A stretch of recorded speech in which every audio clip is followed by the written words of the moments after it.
ขอนอบน้อมต่อคุณพระรัตนตรัยขอกราบถวายความเคารพต่อหมู่สงฆ์ท่านครูบาอาจารย์พระเถรานุเถระเพื่อนสหธรรมิกขอความเจริญงอกงามในศีลในธรรมจงมีแด่ญาติโยมท่านสาธุชนผู้สนใจใฝ่ศีลใฝ่ธรรมผู้แสวงหาคุณงามความดีผู้ใฝ่บุญใฝ่กุศลทั้งหลายที่มาร่วมทำบุญในเช้าของวันนี้โดยทั่วกัน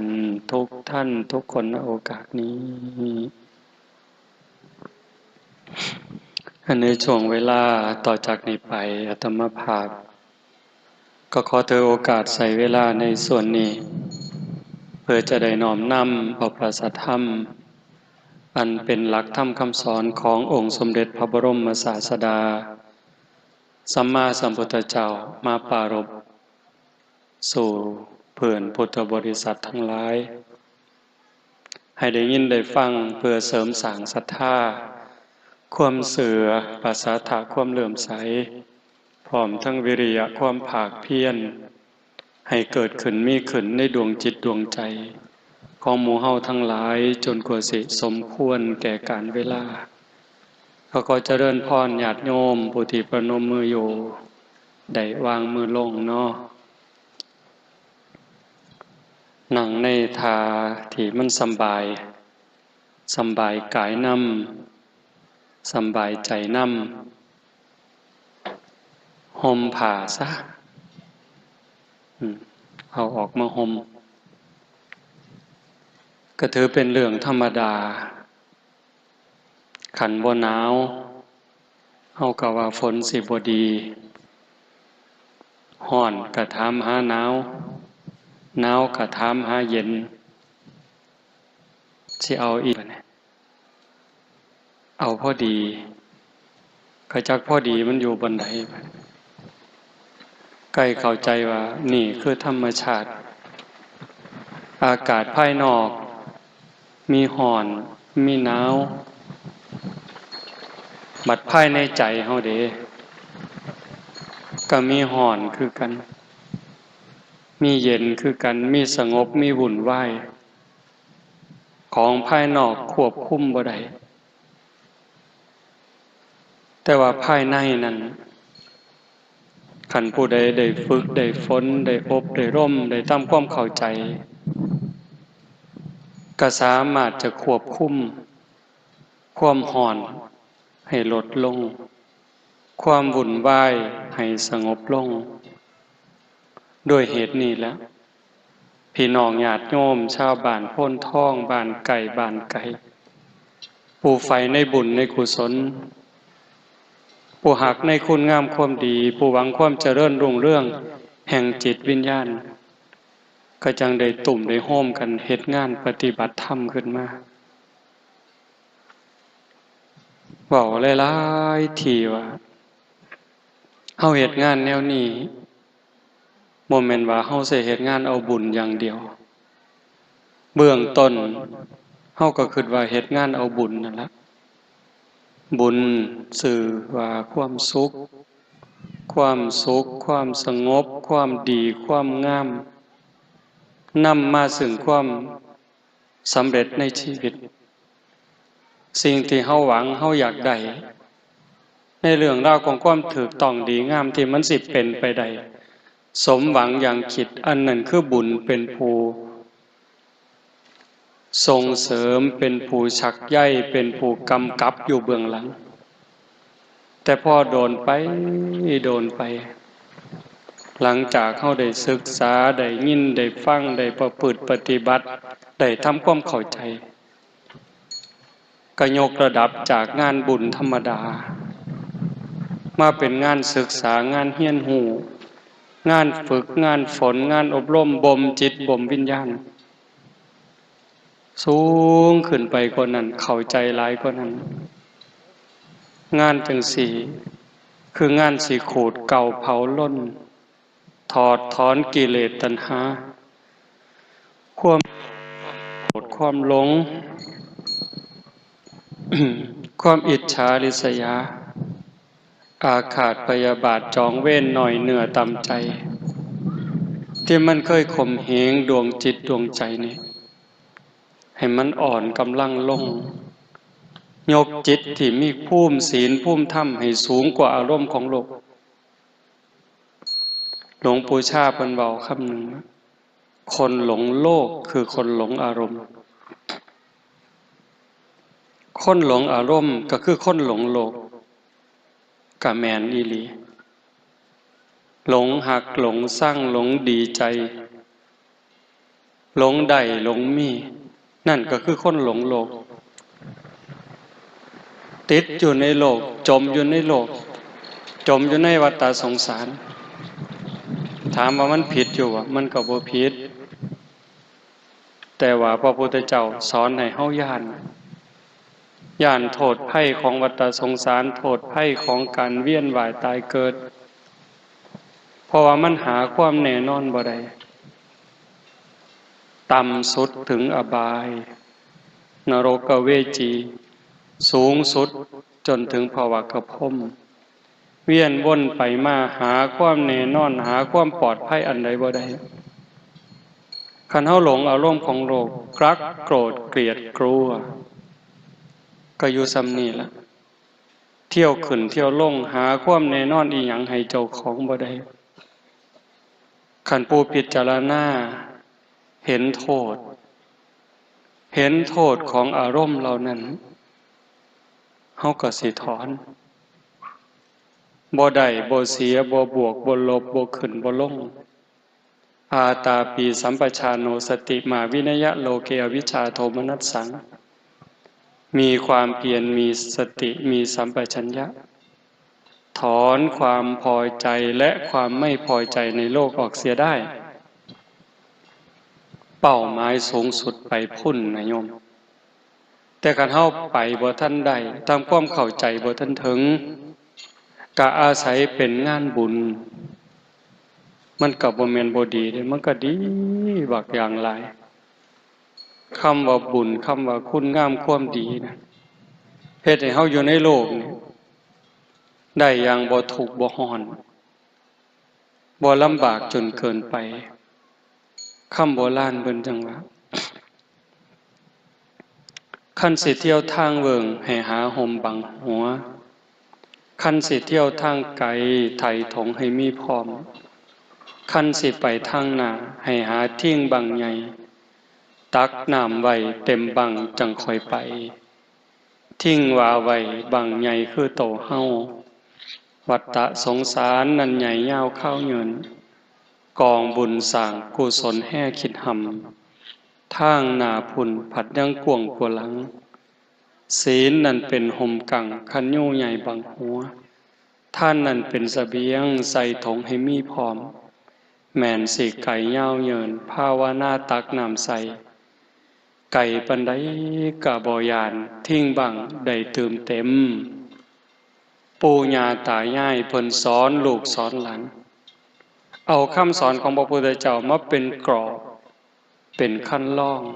เป็นแสงสว่างหากเขายังหักการเวียนว่ายตายเกิดถึงว่าบ่ได้หักแต่มันสลัดบ่ออกมันไปบ่รอดพอมันถอดถอนกิเลสตัณหาออกบ่ได้ก็ขอให้อาศัยคุณทำความดี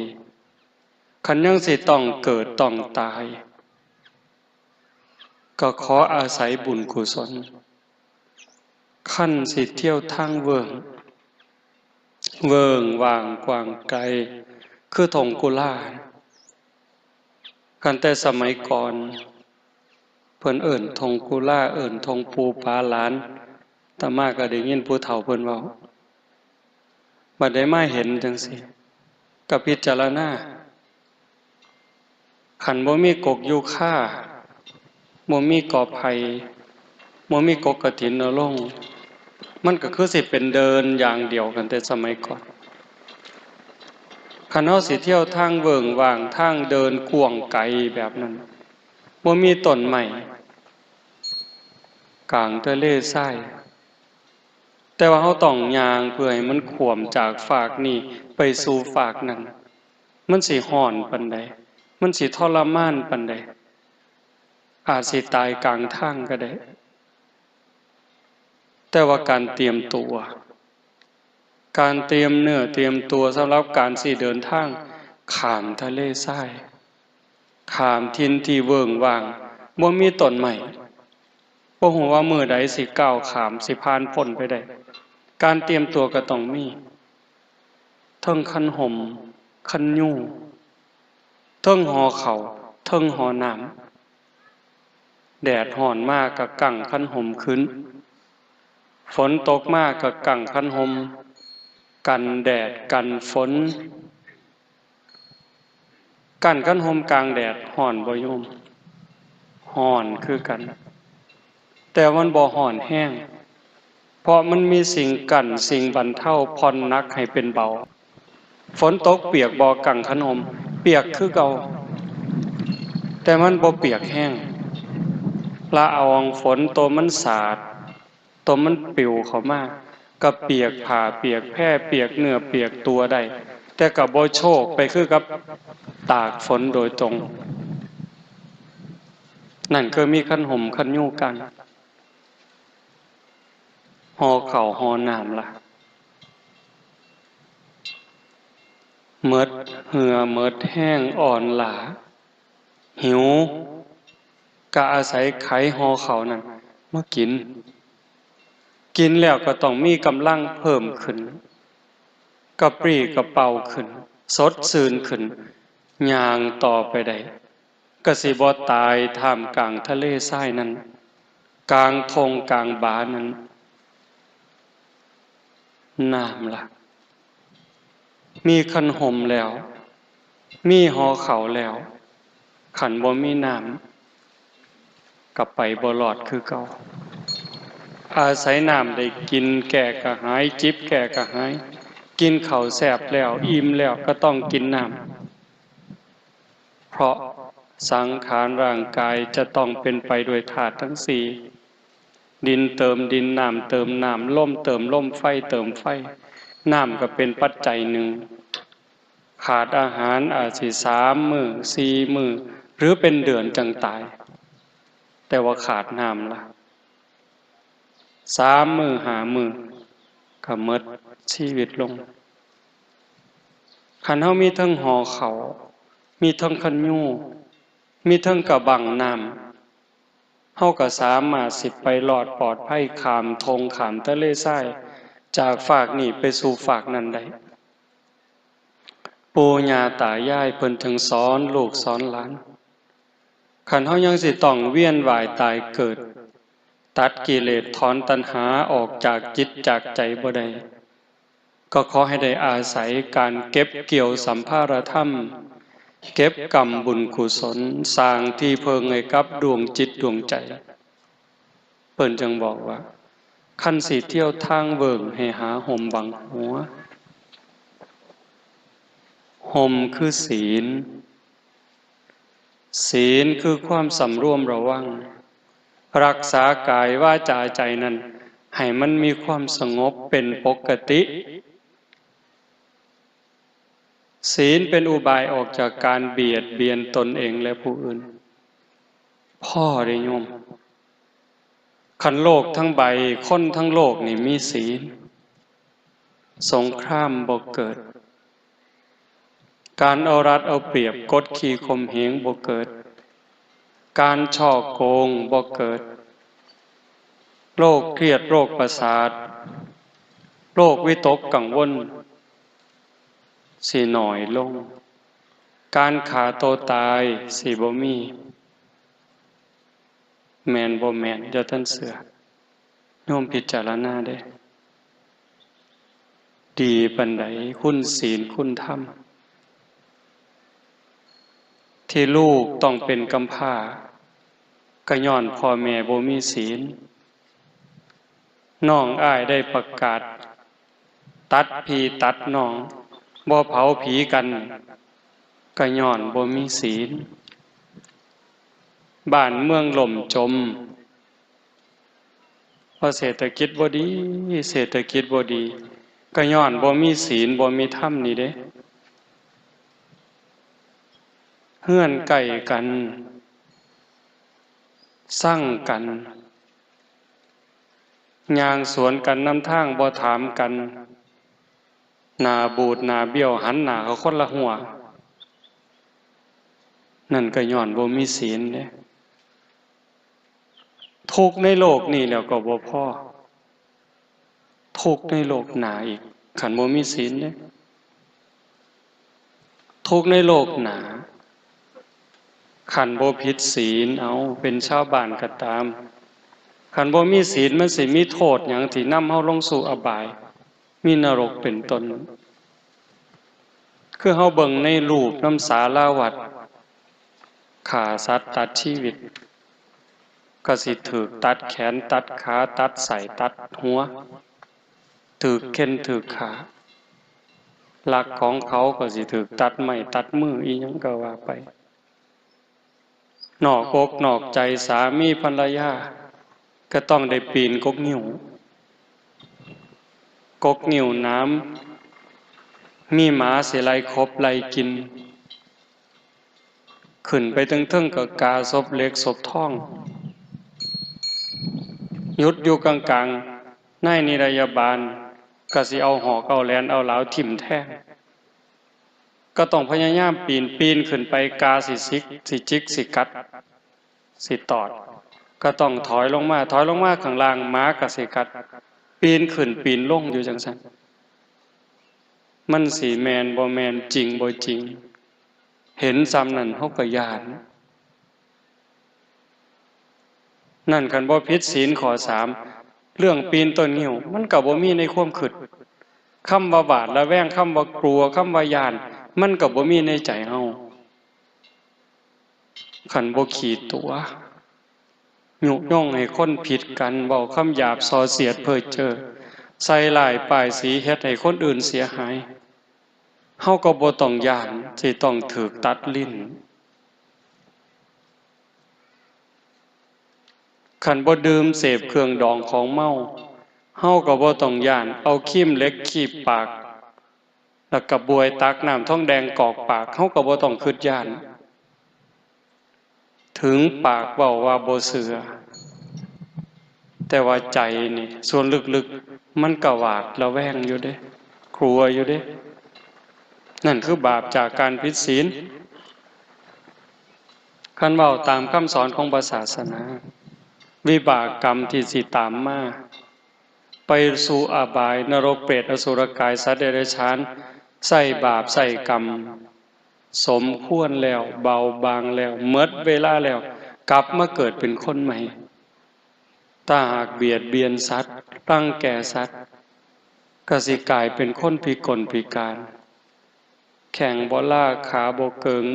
มือขาดขาขาดหูหนวกตาบอดตั้งแต่เกิดลังเถื่อก็บ่ตั้งแต่เกิดใหญ่มาสำนึงก็เกิดอุบัติเหตุต้องกลายเป็นคนพิกลพิการนั่นคือบาปผิดศีลเด้ลักเขาป่นเขาจี้เขาโกงเขาคอร์รัปชันโกงกินก็กลายเป็นคนจนโกงได้เป็นร้อยล้านพันล้านหมื่นล้านแสนล้านแต่ก็อยู่บ่เป็นสุขอยู่คือกับนอนไฟลูกก็บ่ดีคนรอบข้างก็บ่ดีบัดสุดท้ายขันกรรมมันตามท่านบุญเก่าสร้างไว้บ่หลายแน่ภพชาติปัจจุบันก่อนตายก็ต้องเป็นคนล่มละลายหมดมือหมดตีนดีบ่ดีถูกจับยัดใส่คุกใส่ตารางตายคาคุกเห็นวะของเล่นซะบ่ผิดศีลผิดธรรมคันผิดศีลข้อ3นอกอกนอกใจสามีภรรยาอาจสิว่ามวลอาจจะว่าเจ้าของคักแต่ว่ามันต้องลบต้องซ่อนบางเทื่อก็อายคนบางเทื่อก็ขายหน้าค่ำกระแทกแดกดันจากคนอยู่ไก่อยู่เคียงมันต้องมีอันใดอันหนึ่งทิ่มแท่งความหูสึกอยู่หันล่ะ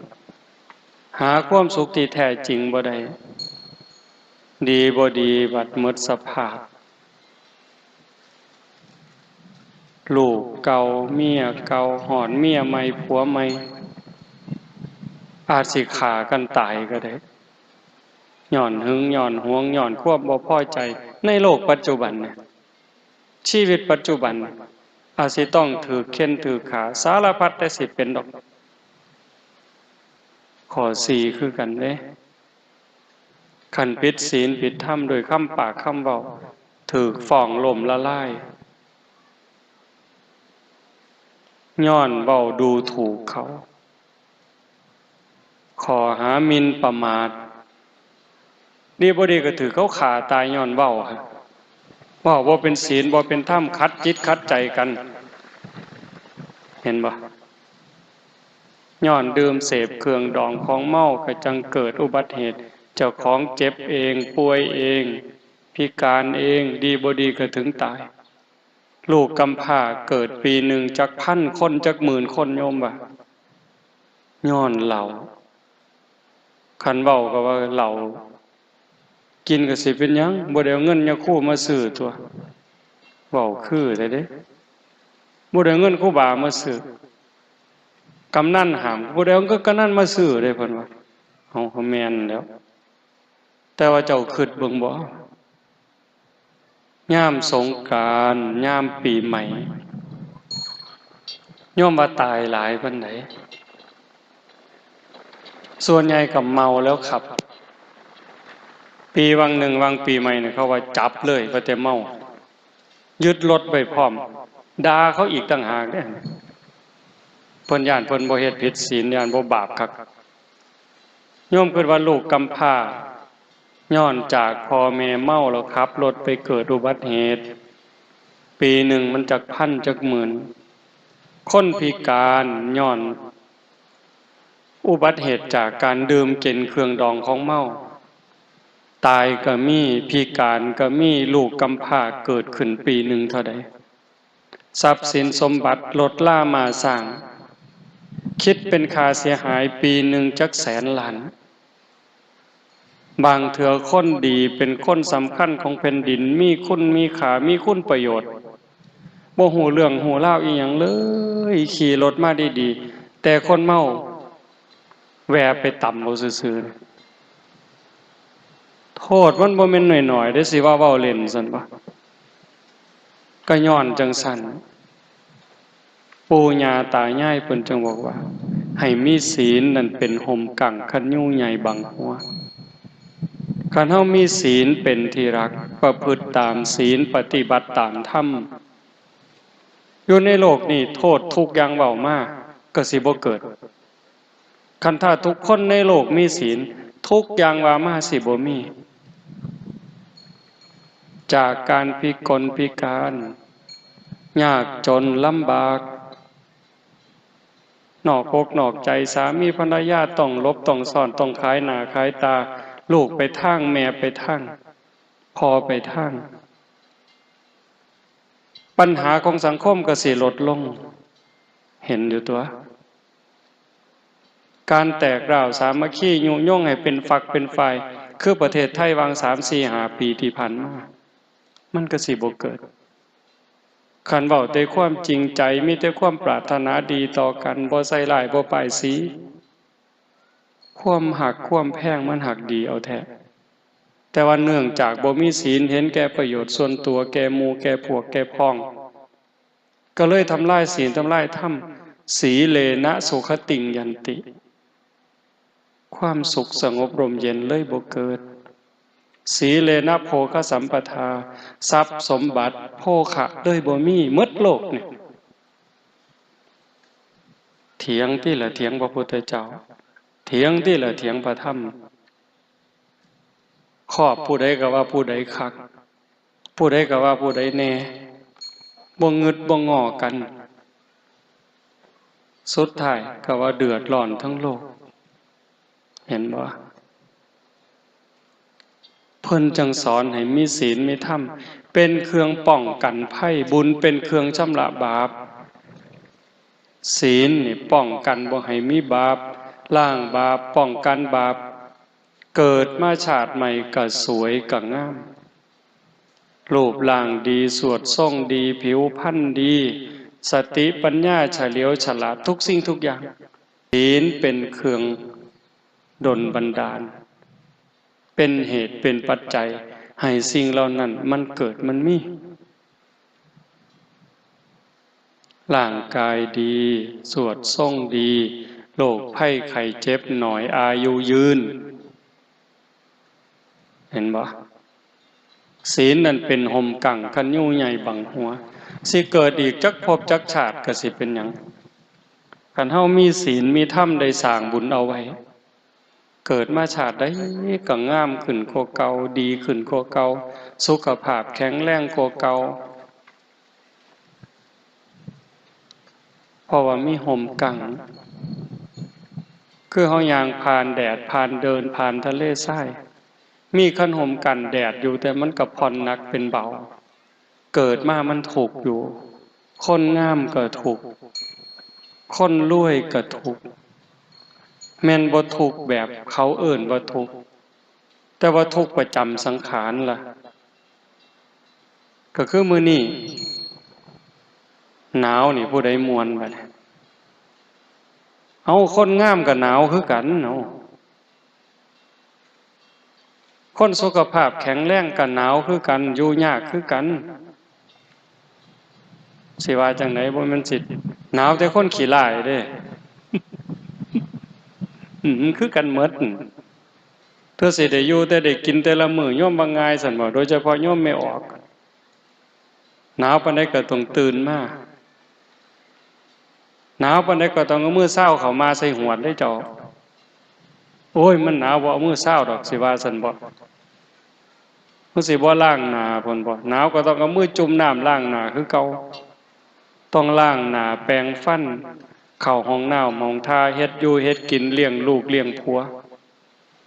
แม่นสิดีปานใดงดงามปานใดก็ต้องเฮ็ดนั่นมันคือการบริหารชีวิตเกิดมาแล้วมันสิดีสิงามก็ต้องเจ็บต้องไข้ต้องพัดภาคจากสิ่งหักสิ่งแพงบางเรื่องบางอย่าง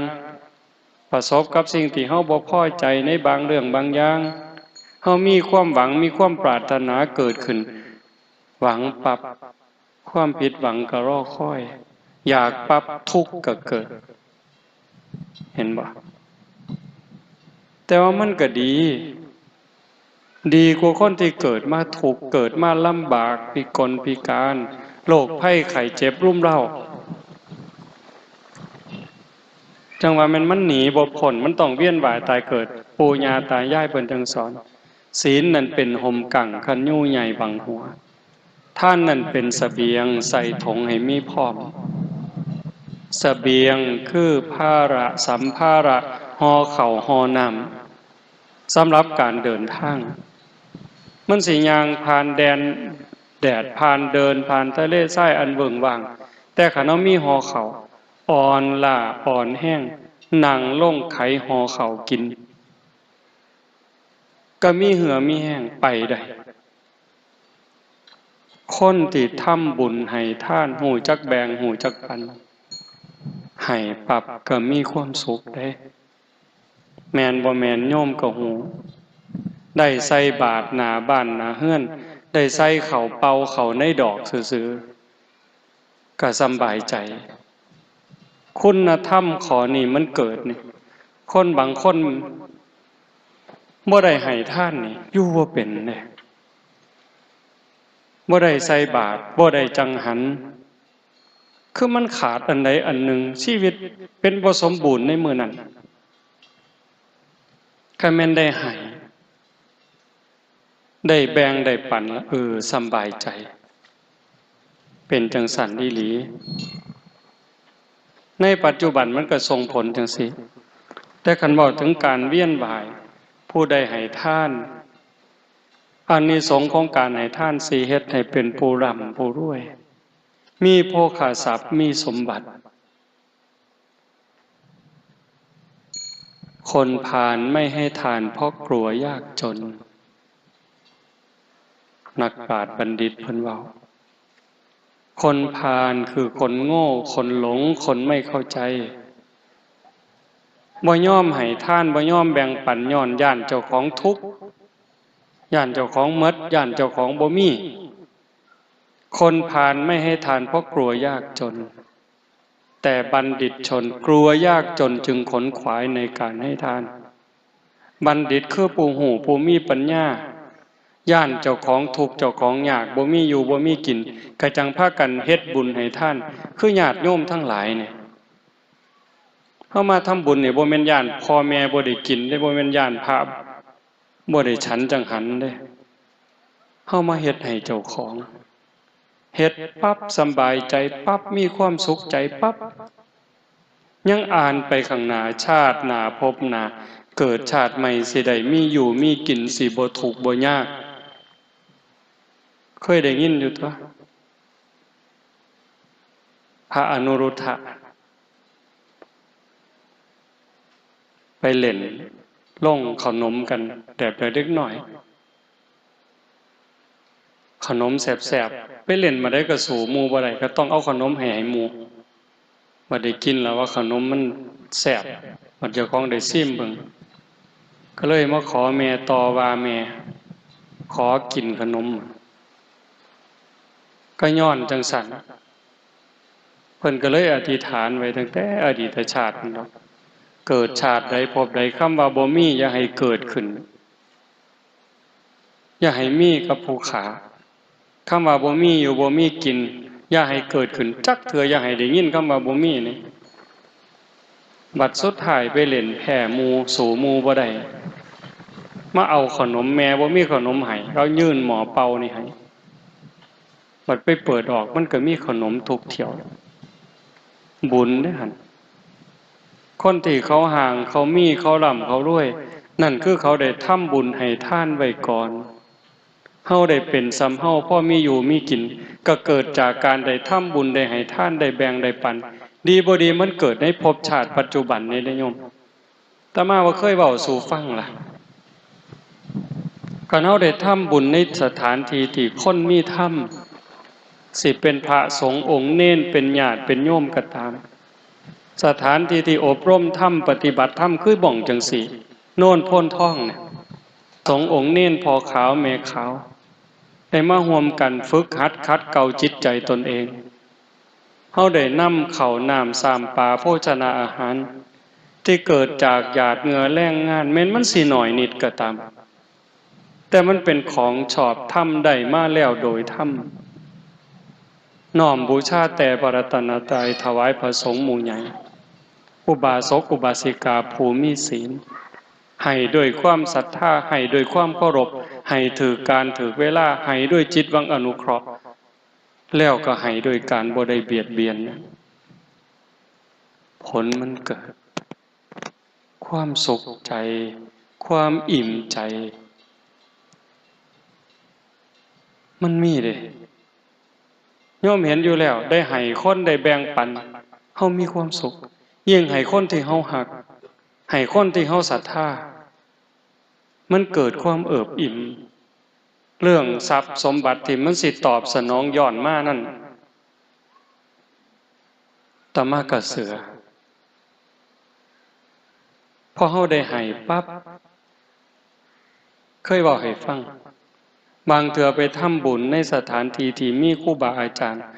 พระสงฆ์องค์เน้นเพิ่นประพฤติปฏิบัติทำบุญ2,000กลับมาหอดวัดมีคนเอาเงินถาถวายเป็นแสน200,000ออกดอกบ่กุ่มมือสตางค์ละบาทให้สตางค์หนึ่งได้มาบาทหนึ่งป่านนั้นเด้แล้วมันก็ยังมีหลายกว่านั้นคันบอกให้ฟังเดี๋ยวโยมสิอยากได้นำเลยบ่เว้า มันเห็นอีหลีหะโยม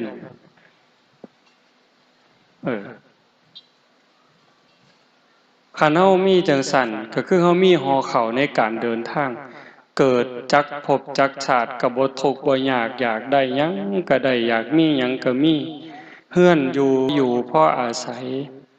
มีรถลามาสร้างการเดินทางก็บ่ลำบากอยากหยังก็ได้กินเหลียวลงหน้าก็มีหน้าเจ้าของเลี้ยวขึ้นโค โคกก็มีไร่เจ้าของมีสวนเจ้าของลูกก็ดีผัวก็ดีเมียก็ดีเกิดจากบุญทั้งหมดคันเฮาได้เจริญภาวนาได้ฟังเทศน์ฟังธรรมได้ทำความเข้าใจจังซี่สิมาเกิดจักภพจักชาติก็ตามก็กลายเป็นคนมีสติมีปัญญามีความเฉลียวฉลาดรอบคอบบ่หลงเหลบ่หลงเหลี่ยมบ่โดนโกงบ่โดนเอาเปรียบคันคนบ่ฟังเทศน์ฟังธรรมบ่ได้เจริญภาวนาก็โง่ไปนะถูกตัวถูกต้มนักเข้าไปกว่านั้นปัญญาอ่อนนั่งอยู่ใส่น้ำลายเหยโยดอยู่ไปนะคือบ่ว่านั้นดังนั้นการได้ฟังเทศน์ฟังธรรมบ่แม่นเรื่องเล่นอันซุ่มบ่พอปัวนี่เพิ่นว่าของฟรีนี่บ่มักฟังเทศน์บ่มักของฟรีฟังเทศน์กับฉีดยาวัคซีนที่แท้การฟังเทศน์นี่เฮ็ดให้เกิดปัญญาถามซุ่มแม่ใหญ่พ่อใหญ่ที่นั่งอยู่นี่โง่วันใดฟังเทศน์ขันเทศทำคำสอนของพระพุทธเจ้าเด้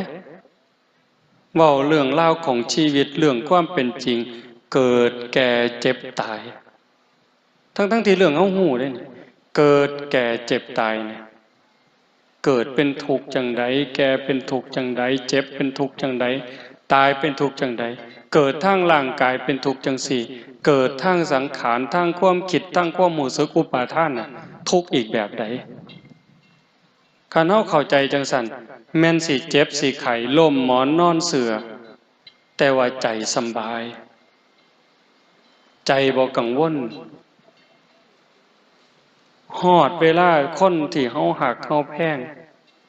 สามีก็ตามภรรยาก็ตามลูกหลานพ่อแม่ล่วงลับจากไปแล้วเฮาบ่ถูกฟูมฟ้ายน้ำตาจนกระทั่งขาดสติสัมปชัญญะก็บ่เกิดกับคนได้ฟังธรรมได้ทำใจไว้ก่อนธรรมเนี่ยเป็นเครื่องนำออกจากทุกข์ได้ธรรมะคือความจริงธรรมะคือความถูกต้องธรรมะคือธรรมชาติธรรมะคือหน้าที่ธรรมะสูงสุดเป็นเครื่องนำออกจากทุกข์โยมไม่ออกเฮานี่ผู้ปฏิบัติธรรมอยู่สามีจากไปขันบ่มีธรรมเป็นจังได๋เข้มแข็งปานใด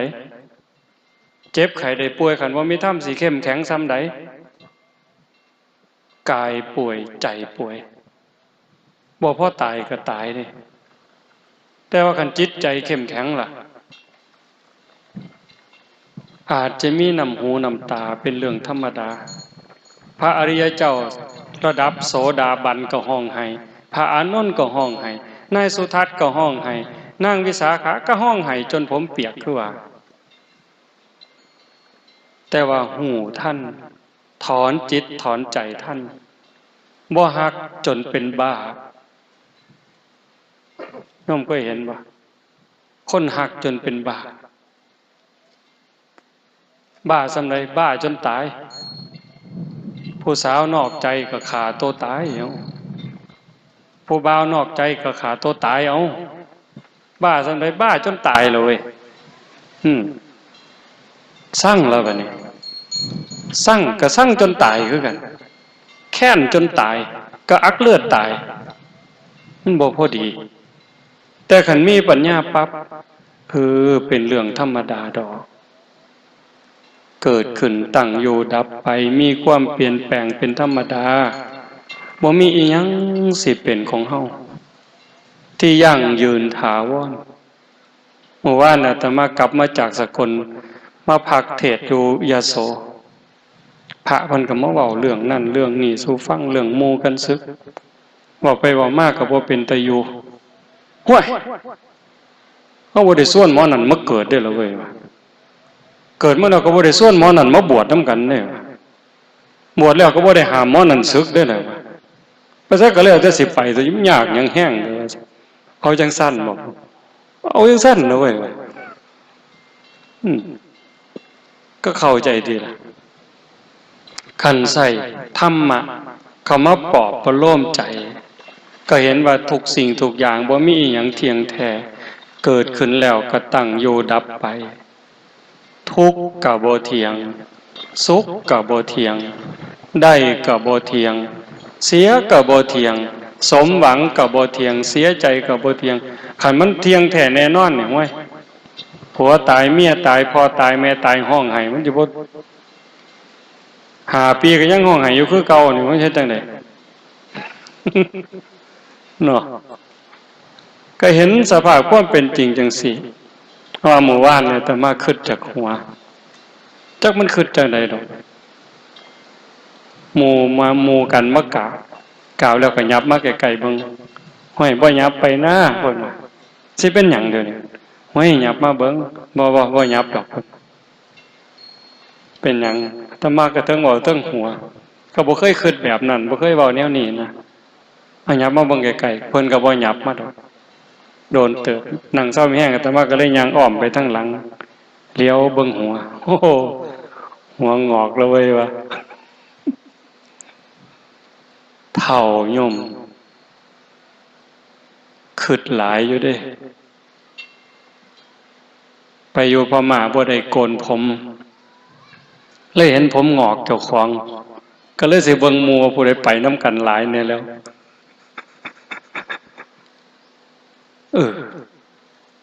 แต่ก่อนก็ว่าเจ้าของเด็กน้อยอาตมาเริ่มอีหลีโยมอาตมาเริ่มนับอายุเจ้าของนับอายุเจ้าของนี่จำได้ว่าตอน23ตอน25จากนั้นลืมเลยลืมนับโอ้มันลืมแม่โยมข้าแต่เฮ็ดเวียกข้าแต่เฮ็ดงานจนลืมนับอายุเจ้าของโอ้บัดวาง 2-3 มื้อเห็นผมงอกเฮ้ยว่ะผมงอกเนี่ยโตอายุจักปีแล้วเว้ยมันนับเบิ่งว่ามันเป็นปู่คนแล้วตัวมันเป็นพ่อใหญ่แล้วเด้นี่โอ้มันเป็นแนวหาวแล้วเด้อโตเด้อว่ะต้องเฝ้าเตรียมเนื้อเตรียมตัวแล้วบอกแต่โยมได้ว่าสิเหลือเวลาอีกจักมื้อจักวันจักเดือนจักปี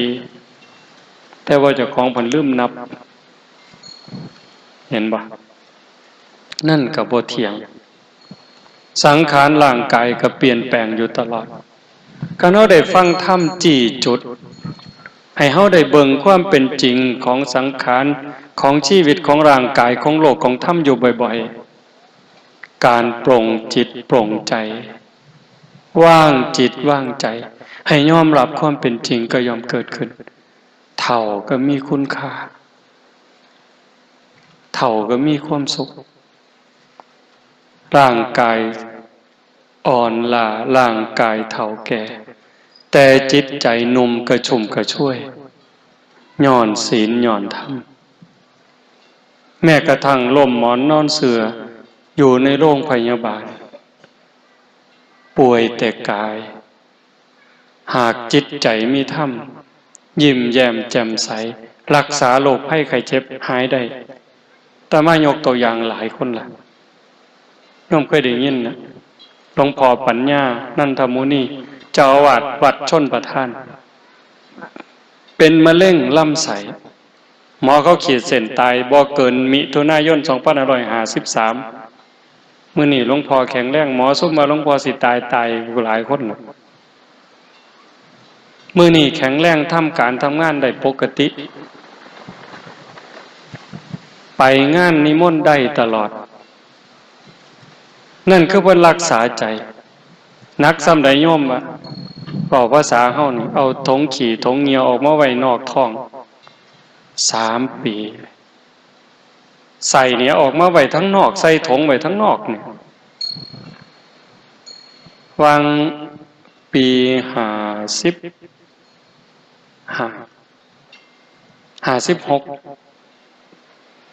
เอาลำไส้เข้าไปคืนท้องผ่าตัดเอาใส่ยัดลงขึ้นเฮ็ดคือเฮ็ดเหรียญนี่ติดเชื้อห้ามเยี่ยมบ่มีผู้ใดเข้าเยี่ยมได้อยู่4 เดือนเต็มๆคิดว่าหมดล่ะบ่มีโอกาสแต่บัดสุดท้ายฟื้นรอดออกมา นอนย้อนรักษาใจอย่างเดียวเฮ็ดจังได๋สิรักษาใจได้คันบ่มีปัญญาเด้ปัญญาสิเกิดมาจากหยังก็เกิดจากการได้เจริญภาวนาได้ฟังเทศน์ฟังธรรมได้ทำความเข้าใจงานอบรมธรรมปฏิบัติธรรมที่โน่นพ้นท่องเฮาเนี่ยจึงเป็นงานที่ครบวงจรทั้งทานทั้งศีลทั้งภาวนาคันจะเว้าถึงบุญนี่มันเต็มที่อยู่แล้วเต็มที่บ่เว้าเล่นเด้โยมคอยคิดคอยอ่านคอยทบคอยทวนทุกคนที่มีส่วนร่วมได้บุญบ่น้อยลองเบิ่งว่าในขณะที่โลกมันห่อนมันห้นคนเอารัดเอาเปรียบบ่มีระเบียบวินัยบ่เคารพกฎหมายบ้านเมืองบ่เคารพกติกาสังคมบ่เคารพศีลบ่เคารพธรรมลูกบ่เสือฟังพ่อแม่ลูกศิษย์บ่เสือฟังครูบาอาจารย์บ้านเมืองบ่ฟังผู้นำคนดีคนมีศีลมีธรรมนี่กลายเป็นตัวตลกเป็นบ่แถวนี่คนดีมีศีลมีธรรมกลายเป็นตัวตลกกลายเป็นคนบ่มีค่ากลายเป็นคนโง่หั่นนี่แต่ว่าคนเกเรคนพาลเป็นบุคคลดีได้หน้าได้ตาได้ถูกยกย่องได้รับเสียงสรรเสริญมียศมีบริวารขอให้รวยขอให้ซื้อเหล้าสู่กินนั่นล่ะคนดีแต่ว่าคันเป็นแบบนั้นทั้งหมดบ่อนใดล่ะสิอยู่ใดแผ่นดินห่อนคือไฟคนดีต่างหากคนมีศีลมีธรรมคือพ่อใหญ่แม่ใหญ่ญาติโยมเฮาทั้งหลายคันคือเฮาอยู่กันจังซี่มันสิเดือดร้อนบ่ข่มเหงกันบ่เอารัดเอาเปรียบกันบ่ซุมหมู่นี่ย่านบาปนี่แม้แต่คิดบ่ดีบ่งามโอ้ยมันสิบาปเพิ่นย่านฮอดความคิดเจ้าของเด้ย่านมันเป็นบาปเพิ่นคิดบ่ถูกบ่ดีคำเว้าคำจาเว้าบ่ถูกแน่พลาดแน่โอ้ยย่านบาปคันเว้าถึงครูบาอาจารย์ก็ต้องขอขมาลาโทษการกระทำทางกายกับพ่อกับแม่กับพี่กับน้องคันมันบ่ถูกต้องก็ย่านบาปต้องไปกราบขอขมาได้เล่าสู่เพิ่นฟังได้สารภาพผิดคันจิตใจคนทั้งหลายเป็นแบบนี้แล้วโยมว่าหมดโลกเนี่ยบ่ว่าสินับถือพุทธคริสต์อิสลามพราหมณ์ซิกคันจิตใจคนในโลกเป็นแบบนี้สงครามมีบ่ได้ปัญหาระหว่างประเทศมีบ่ได้นั่นคืออานุภาพของศีลของธรรมธรรมะคำสั่งสอนพระพุทธเจ้าหากเป็นจังซี่ปู่ย่าตายายเพิ่นจังว่าโตภาวนาคือบังน้ำบังทิ้งหอดห่มจิกยังสิได้สวยหลังหอดห่มหั่งยังสิได้สวยหน้าหอดห่มว่ายังสิได้อาบกินได้จิบแก่กระหายขันคนมีปัญญาแม่นสิเกิดมามันสิทุกข์สิยากลำบากลำบนปานใดก็เอาตัวรอดแก้ปัญหาเฉพาะหน้าไปได้ปลดเปลื้องภาระของชีวิตไปได้งานศีลงานธรรมอาตมาจึงบอกว่า1ละเป็นงานบุญ2เป็นงานศึกษาหลักธรรมคำสอนของพระพุทธองค์ได้ทำความเข้าใจได้ฝึกหัดพัฒนาสูงสุดเป็นการยกระดับดวงจิตวิญญาณให้พ้นไปจากกองทุกข์กองกิเลสมันบ่แม่นเป็นไปบ่ได้เด้อโยมมื้อนี้วันที่6 กุมภาพันธ์ 2559บ่แม่นว่าการประพฤติปฏิบัติสิบ่มีผลธรรมะเป็นอากาลิโกปฏิบัติได้ให้ผลได้ไม่จำกัดการเอหิปัสสิโกเป็นสิ่งที่เรียกให้มาดูท้าพิสูจน์สันทิฏฐิโกผู้ศึกษาและปฏิบัติจะพึงเห็นได้ด้วยตนเองแม่ขาวพอขาวผู้บาอาจารย์ผู้ใดมานั่งเจริญสมาธิภาวนาได้เดินจงกรมได้หู้จักรสชาติอยู่คันเฮามีสติในอารมณ์ปัจจุบันยก ขึ้นย่างไปเหยียบลงมีสติอยู่ที่เท้าซ้ายขวาซ้ายขวาหรือนั่งเบิ่งลมหายใจเขาออกมีสติสัมปชัญญะเห็นลมหายใจเข้าลมหายใจออกชัดเจนเนี่ยจิตเฮาสลัดอารมณ์ตัดอดีตตัดอนาคตบ่หักบ่สั่งจิตเป็นอิสระอยู่กับเนื้อกับตัวนั่นคือจิตพุทธะเฮาสิเฮ็ดตัวนี้ให้หลายได้จังได๋ตื่มได้จังได๋คันจิตที่สลัดหักสั่งถอนรักหักชังออกจากจิตจากใจได้นั่นคือจิตอิสระนั่นคือจิตพุทธะหักบ่มีสร้างบ่มีกลัวบ่มีเกลียดบ่มีอิจฉาริษยาบ่มียะถาวิมุตตังจิตตังปัจจเวคติพึงพิจารณาตามจิตที่หลุดพ้นมันมีอยู่หมดสู่คนเพิ่นเอิ้นว่านิพพานหน่อยนิพพานชิมลองนิพพานชั่วขณะนิพพานตัวอย่างมันมีอยู่ในใจขันบ่เฮ็ดบ่ทำบ่ปฏิบัติจอดบ่ต้องแจวบ่มีทางหูแต่บ่ได้ซิมเข้าใจอยู่ตัวหูแต่บ่ได้ซิมจักหน่อยสิกินข้าวแตงพระเขามื้อนี้เอ้าเบิ่งแกงนี่เป็นตาแซ่บอ้อมนี่เป็นตาแซ่บเป็นตานัวคักเหลียวเบิ่งด้วยตานี่ก็ว่ามันคักแล้วเว้ยแต่บ่ทันมาแตะลิ้นนี่มันบ่ทันได้ซิมจากการได้หำเฮียนได้ศึกษาได้ทำความเข้าใจกับคักเติบแต่ว่าคันได้ซิมล่ะได้ลงมือสู่การประพฤติปฏิบัติโยมมาจากทางบ้านคือกันยืดตัวตรงๆให้นั่งร้องมึงยืดตัวตรงๆหลับตาเบาๆหายใจเข้ายาวๆลึกๆหายใจเข้ารู้หายใจออกรู้มีสติวางไว้ที่จุดลมกระทบผู้บางคนอยู่ในหูดังผู้บางคนอยู่ปลายๆมองง่วงดังเนี่ยผู้บางคนอยู่ซ่านดังผู้บางคนอยู่ริมฝีปากแล้วแต่คนเพราะว่าลักษณะของดังของปากบ่คือกันหายใจเข้ามันกระทบมันสิเย็นนิดนึงเอาสติไว้หันแปะไว้หันจอบอยู่หันหายใจเข้าเย็นนิดนึงหายใจออกอุ่นน้อยนึงคันเอาเห็นจังสี่ชัดเจนขันมันเด่นมันชัดสติมันกล้ามันตัดอดีต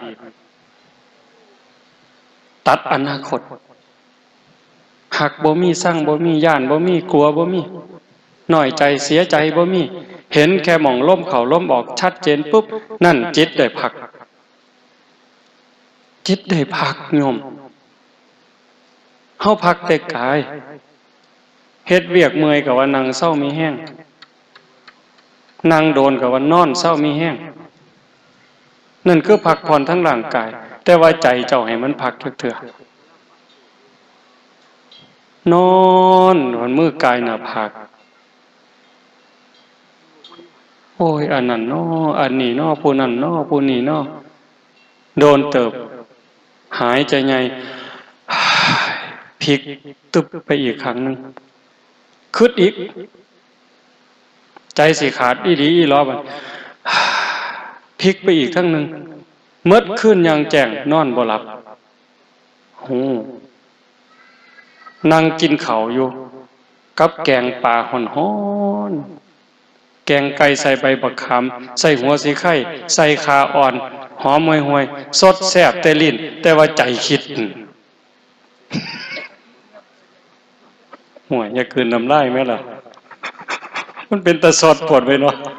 คือใหญ่แกงไก่บ้านอายทวนแล้วบางมีตั้งหน่วยบักขามอ่อนใบบักโกดก็มีสิไข่ก็มีคาก็มีแซ่บคักแล้วเว้ยว่ะแต่ว่าใจคิดมันสิกลืนลงบ่ล่ะนั่นคือจิตมันบ่ได้พักรู้ตนมันบ่บ้ากับใจนี่บ้าได้โยมใจเป็นใหญ่ใจเป็นประธานทุกอย่างอยู่ที่ใจสำเร็จที่ใจบ้ากับใจเป็นบ้าบ่แม่นโตเป็นบ้าเด้อ่านมาบอกพี่บ้าต้องขออภัยเด้อเฮ้ยพี่บ้ามันบ่ได้ด่าคนเด้นั่น บ่ได้ด่าร่างกายเด้แต่ว่าคนบ่ฮู้เรื่องก็ว่าแต่บ่ด่าเอาโตมันนั่นเด้แต่ว่าจริงๆน่ะใจมันเป็นบ้าใจมันสุขใจมันทุกข์ใจมันร้อนใจมันเย็นใจมันดีใจมันหายคันว่าใจดีแล้วเพิงได้โอ้ยพ่อใหญ่นั่นเราปากหายซื่อๆดอกหน้าเราหายซื่อๆแต่ว่าใจเราดีเป็นจังไดบัดนี้ไผญาตินั้นว่าใจดีบ่มีผู้ใดญาติแน่นแต่ว่าโอ้ยอีนายอันนั้นเบิ่งหน้าเบิ่งตาเบิ่งรูปเบิ่งร่างงามปานนางฟ้าแต่ว่าใจดำไม่ไงขันก็ว่าเจ้าใจดำแล้วเจ้าสิว่าเป็นจังไดบัดนี้งามซื่อๆดอกแต่ว่าใจดำมัดสภาพเลยบัดนี้บ่มีผู้ใดอยากใกล้ใจให้ขี้อิจฉาใจมัดเลยเฮ็ดจังได๋สิมันได้พักได้ผ่อนนะงานนี่คืองานพักผ่อนจิตพักผ่อนใจพักผ่อนวิญญาณมันจึงเป็นบุญว่าเว้าบางนึงหั่นทุกคนเพราะว่าพ่อครัวแม่ครัวลูกเต้าเราหลานเลิกโรงเรียนมาหั่นผักหั่นหญ้ามาเป็นหมู่แม่ป่าพ่อลุงเตรียมกับข้าวกับน้ำล้วนแต่มีส่วนร่วมในบุญในกุศลทั้งหมดอยากมีแนวเว้าหลายๆหลายๆจริงๆมันหลายแห้งดอก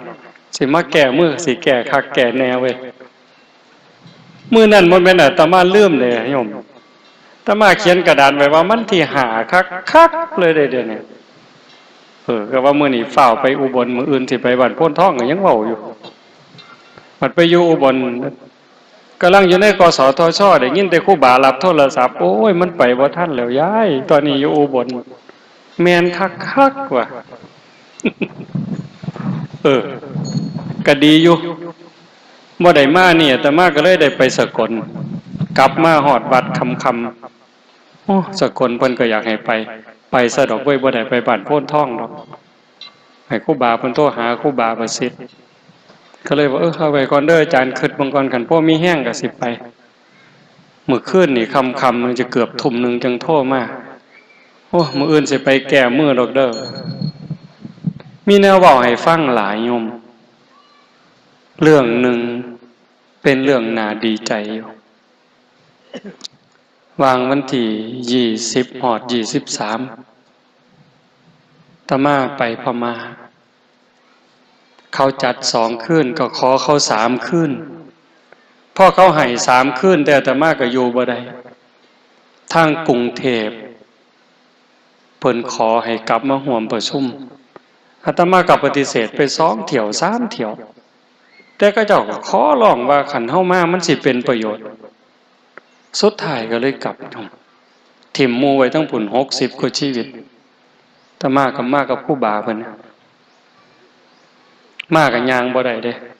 ตอนออกจากศรีสะเกษไปเทศโคราชก็เริ่มย่างบ่เป็นขู่เป็นคนแล้วเข่งหมด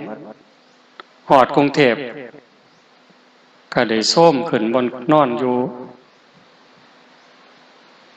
โรงเรียนลุงอรุณยามมื้อเช้าได้ขี่รถเข็นออกจากโรงเรียนลุงอรุณขึ้นรถไปที่มหาวิทยาลัยจุฬาลงกรณ์มหาวิทยาลัยไปร่วมประชุมนายแพทย์ประเวศวสีมาเป็นประธานแล้วก็บรรยายพิเศษประธานของสสส.ของอาสมศีลของสถาบัน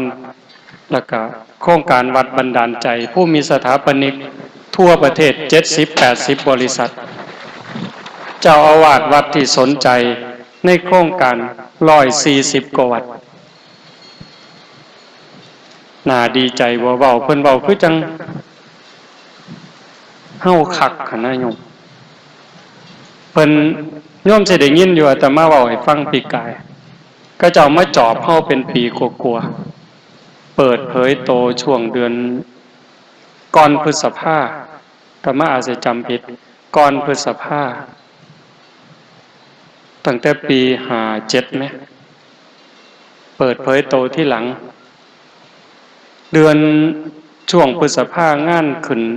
ภูเขาวิสาขะบูชาพุทธฐานล้ำลึกก็เจ้าก็ได้มาร่วมจากนั้นมาสรุป จาก30,000 40,000กว่าวัดทั่วประเทศเขาคัดเอา9 วัด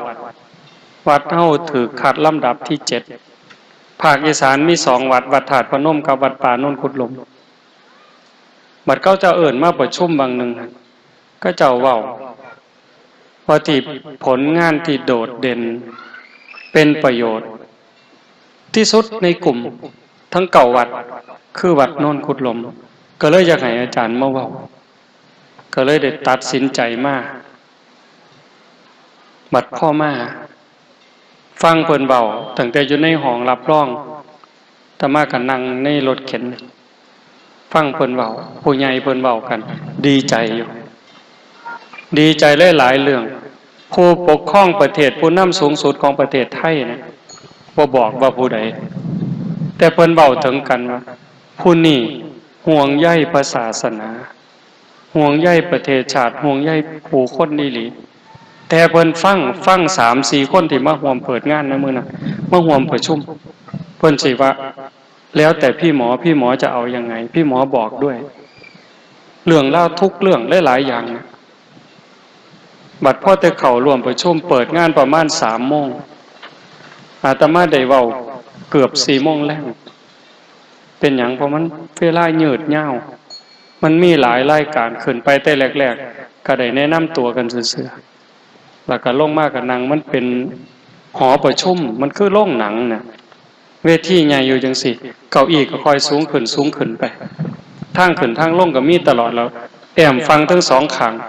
ก็มีคนอยู่เต็มหมดนั่นพระเด่นๆดังๆในประเทศไทยว่าแม่นมากห่วย 50% พุ่นเด้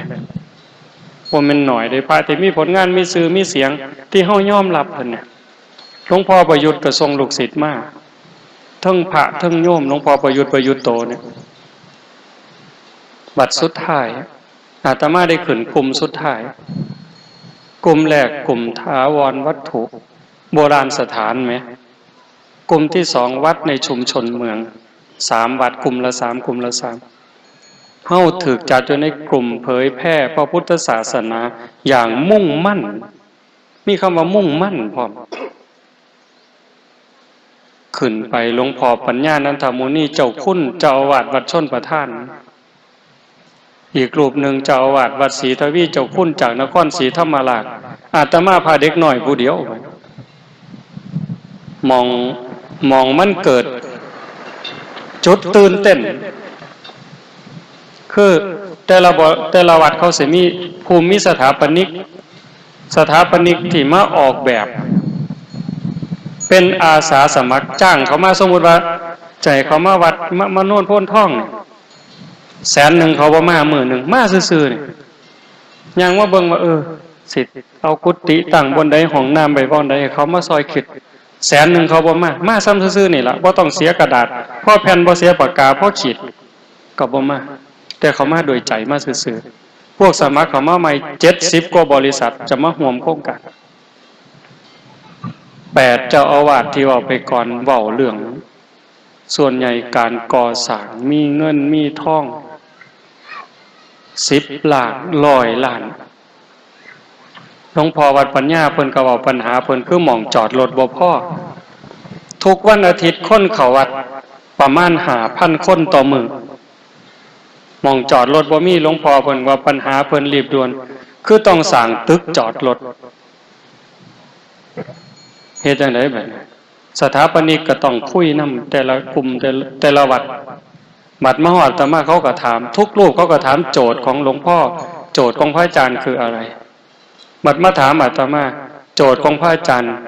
คืออะไรมีกี่ข้ออาตมาว่าข่อยบ่ฮู้ว่าข่อยมีโจทย์จักข้อคันนับเป็นข้อข่อยก็บ่ฮู้คันใช้มี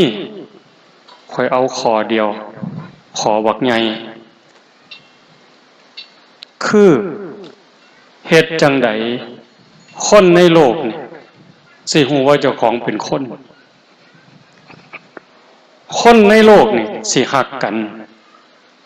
คนสิมีศีลมีธรรมได้จังได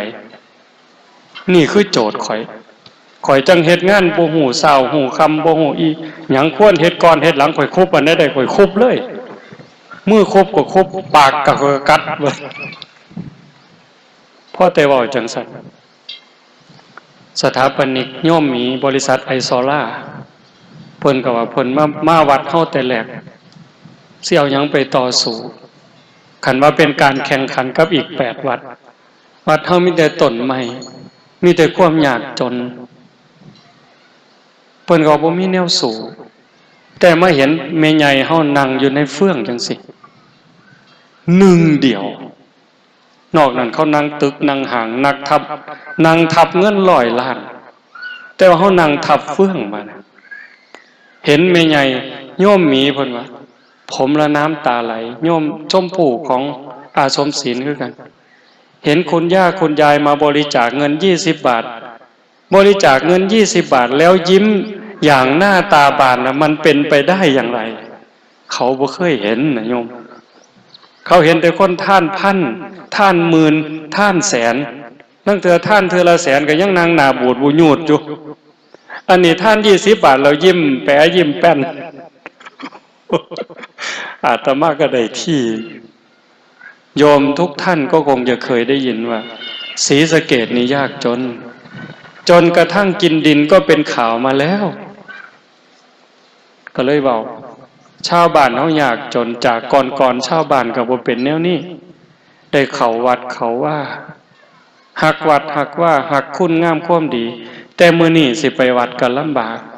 เป็นหยังหนี้สินรัดเขาหมู่เจ้ารวย100 ล้าน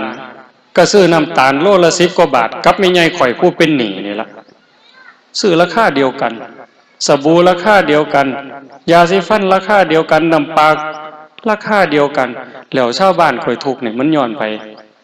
ย้อนบ่มีศีลบ่มีธรรมย้อนการเอารัดเอาเปรียบมือไผเหย้าก็สาวได้สาวเอาสิเฮ็ดจังได๋สิแก้ปัญหาจังซี่จังได๋ให้เว้ยคนเงียบเลยบ่ตอนนั้นพอแต่ลงจากเวทีมาโยมลงพอประยุทธ์มากราบย่างลงจากนี่มานั่งซ้ำนี่เราก็สิเบิ่งบ่คักซั่นบ่มากราบแล้วพระอาจารย์มาจากวัดป่าโนนกุฎหล่มใช่ไหมใช่โยมมีอะไรโยมร้องไห้เพิ่นว่าไม่ใช่แต่โยมนะทั้งหมดดูนั่งบนนั่งเป็นสันอยู่ใกล้ๆโยมก็เป็นเอามือปาดหน้าพระก็เป็นแล้วมันเป็นอะไรมันบอกไม่ถูกแล้วจะทำยังไงต่อไปอาตมาก็เลยบอกท่านบอกอย่างในใจอันนี้หลวงพ่อวัดประธานพนมกับนางฟังอยู่ข้างหลังบัดสุดท้ายมือหลังนอนอยู่เมานอนหลังจากประชุมแล้วนอนวัดปัญญาเมื่อขี่รถกลับมาค่ำๆก็เลยโทรถามโยมโยมชมพู่จะสรุปงานวันไหนสรุปวันจันทร์เขาสรุปวันจันทร์พอเขาประชุมวันอาทิตย์เขาก็พักเขาประชุมวันเสาร์พักวันอาทิตย์วันจันทร์เขาสรุปถามตอนค่ำๆเพิ่นว่าผู้ใหญ่เขาพอใจมากมีความหวังมากอาตมาก็เลยเห็นอยู่ข่อยมีแนวสิบอกหมู่เจ้าอีกแนวหนึ่งสิผ้าหมู่เจ้าปวงสิปวงน้ำข่อยบ่เห็นนี่หลีโยมโครงการแบบนี้เกิดจากการย่างอ้อมศรีสะเกษมา2 ปีเห็นการสิฟื้นฟูพระพุทธศาสนาฟื้นฟูให้คนมีศีลมีธรรมสิเฮ็ดแนวใด